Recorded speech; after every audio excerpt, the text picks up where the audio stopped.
Alright lads, so Bleach is so resonant is almost here, and the final character, a character that you have to get by beating the main story, has officially been revealed, and of course, it's no other than Mugetsu Ichigo. Alright then, so we are finally here, the final Monday before the release of Rebirth of Souls, a character that we've been waiting a very long time for.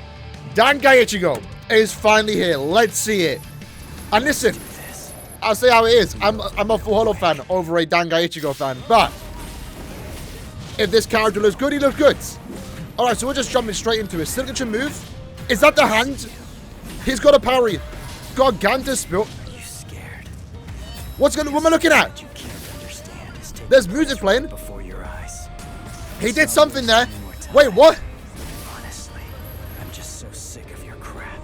Okay. Free. I'll show you. Oh my god. This is the final Getsu Oh my god. show. Oh my god. It looks good. Conclusion. There's no awakening. What is this unit? What? That was insane.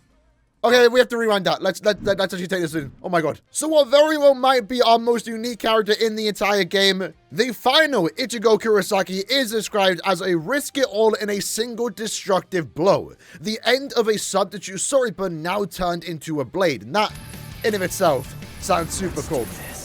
What's the animation looking like? Real quick. So it's just him talking. It's just him talking. And maybe it's worth mentioning, the character itself on YouTube is called Final. But it is called the Final Gets Potential, so that's as expected. Right, so normal combo looks pretty good. I do like, and I don't think we ever see it like this in the actual anime where he has like a blue aura around him. But I'm pretty sure Brave Souls like 8-9 years ago did the exact same thing where blue just kind of perfectly matches this character's whole design theme, so I kind of like it. And I think maybe some of Mugetsu's frames are supposed to be blue. Either way, his signature move is Abrupt Throw, an unguardable attack that cleaves forward while spinning. Upon hitting, it performs a follow-up attack that knocks the opponent to the ground from above. And can we get a good look at the animation of that? Oh my god, it is. So you slash forward and you can't guard it, which is so crazy to think about. And I gotta say, to me, it's kind of weird seeing Aizen in the Waken Mundo outfit at this point in the map, because he's obviously yet to awaken, so it just feels a bit weird to me. Does he actually grab? Let's go frame by frame here. Yeah, so they full-on turned in the phase grab into an actual move. You just grab them, throw them up into the air, and then slam them down. That's already a banging signature move. A signature move, by the way, something that you can actually spam. That attack won't use Spiritual Pressure. Going into his first Spiritual Pressure move, though, we have Gargantuan Spiritual Pressure. With his left hand ready, he instantly moves behind the opponent and slashes them when he receives their attack. So it's going to be a parry move, something that we haven't seen just yet, at least from an Ichigo character, considering that he does have 3 characters in the entire game. And I was actually saying to my friend the other day, maybe if we ever got true Shikai Ichigo, he would have a parry attack. That way we could have an Ichigo with a parry attack. But it seems like this one actually has it. So we can see he puts out his left hand, Aizen then does attack him, and then you instantly teleport behind them and get a slash in. That's going to be really good. Then what is this? Count to destruction. Do we have like different Kikon moves? Because something that you can't understand is taking place right before your eyes. Okay, slash. Seems simple enough. Not wasting Second any time. Kikon move. Honestly, I'm just so sick of your crap. Okay. I don't think we get to see the full Kikon move actually play out, but I think what they're telling us here is that once you hit it 2 times, the third one kills. I'll show you. This is the I love it. Getsu Gaten. Yeah, the blue and black just goes so hard for Mugetsu. I think it was like that in the manga. I believe anime too, actually. So, conclusion. There is no awakening in Ichigo Kurosaki Final Getsu Potential. The first and second Kikon move do not destroy the Konpaku, but he can win by hitting the third Kikon move. The performance of Ichigo increases with the number of hits. What? What? So you can actually just basically one-shot someone technically, assuming you don't destroy the HP bar, right? But the thing is, am I reading this wrong? I mean, we're gonna have to see how the character plays out, because when you destroy their HP and get them down to 0, if it doesn't destroy Konpaku, do they not heal back up? Or they just instantly just still one-shot, and then you can just hit the attack 3 times and win? There's no way, right? Am I reading into it wrong? So just to use an example like this, Sergeant does, knock back Soifon. This is new gameplay that I'll post today. I haven't actually checked that. I just skimmed through real quick. Because he destroyed her Konpaku, the HP obviously gets regenerated. But like, if you're not destroying Konpaku, does the HP just stay exactly as it would when it was like this? Because in that case, once you hit it, you can just basically hit the the 3 keycon moves almost back to back, right? Assumingly.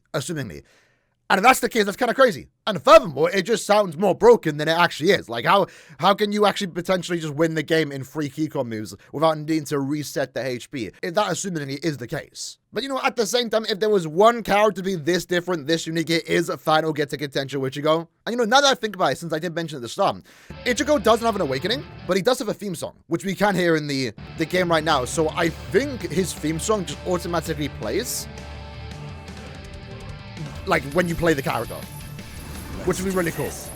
It'd be funny too if this character's theme song just gets priority. Real quick. Although that would be annoying. I feel like this character might be the most annoying character to go against in the entire game. Like an unguardable attack. You have a parry move. Do we see a second one? We don't even see a second signature move. A spiritual suppression move. So there's still one part of the character's kit we don't know about, which we will find out tomorrow. Man, this is so cool. And the animation there is hard. Accept your soul, baby. Dangai Ichigo is here, characterized by his unique battle style that is vastly different from other characters. If there's one character to end the roster and if there's one character to unlock after defeating the story mode, it is this character right here. Now, with that said, in terms of where I'm going to add the character onto the tier list that we have been doing weekly, it has to be potential main. Like, it's an Ichigo, it's Mugetsu Ichigo 2, like, that was always going to be a big pick. Even though I am a massive fan of Full Hollow Ichigo, and I'm more of a fan of Full Hollow Ichigo, I do think Danga Ichigo, Mugetsu Ichigo is still such a cool form, one of his best forms in the entire series. So with that in mind, he kind of just has to go up there in all honesty. The problem with this character that I don't want to play with him, and this might sound weird as is, it's like everyone's going to use him. And it's even, to be fair, same with Bankai Ichigo, the one that goes to Full Hollow and Visored. Everyone's going to be using them. They might be like the most abused character in the entire game. And I kind of don't want to use what everyone else is using, if that kind of makes sense. That's why part of me is probably still going to main Kain just for, one, the Aden Yudo outfit, but also because Kain isn't that much of a popular character, likely people aren't going to use him, and maybe they aren't going to be as accustomed against him. I will say, though, the two Ichigo picks, the Bankai and also Final Gets a Potential version, are probably going to be my guilty pleasure picks. Two characters that I'm assuming are going to be super easy to use and just be super broken. So if I want to casually go onto online and just beat everyone because these characters are stupid OP, if they are, then likely they are going to be the two picks for me. But with that, that is basically our tier list, right, when it comes to the 33 playable characters. Again, I already made a video going over my thoughts on the actual roster. I think the roster itself was actually really good. It's just missing a few characters. And looking at it right now, the only big omission here really is Baragon, which is super unfortunate that he isn't in the game, but it is what it is. We have DLC coming out that are about 1000 Year Blood War, and considering some of the really cool stuff they did for some of these characters here, like, you know, Shunsui's Shikai abilities, Aizen and all the transformations that he does have, the Full Hollow Reawakening, and now the Mugetsu Ichigo with the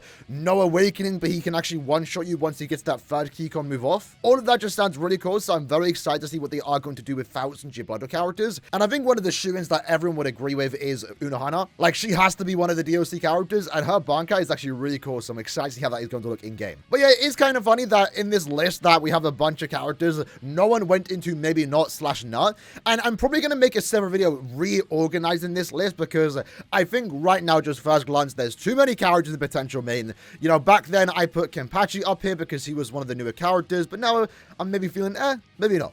There's too many cooler characters. I like Kenpachi, but I prefer 1000 Year Blood War Kenpachi. Other characters like Stark, for example, and even Aizen to a certain extent, is 2-star difficulty, so they might be one of the more difficult characters to use, and part of me wants to play with them because they are going to be difficult. There might be more skill impression, but at the same time, maybe I want to chill back and play a 5-star character like this Bankai Ichigo, you know? But either way, that's the full complete roster for Bleach Rebirth for Souls. In the comments below, let me know what you guys think about the final character reveal, Mugetsu Ichigo. I think he looks amazing. Animations look really, really good. And I'll see you guys next time. Take care and peace.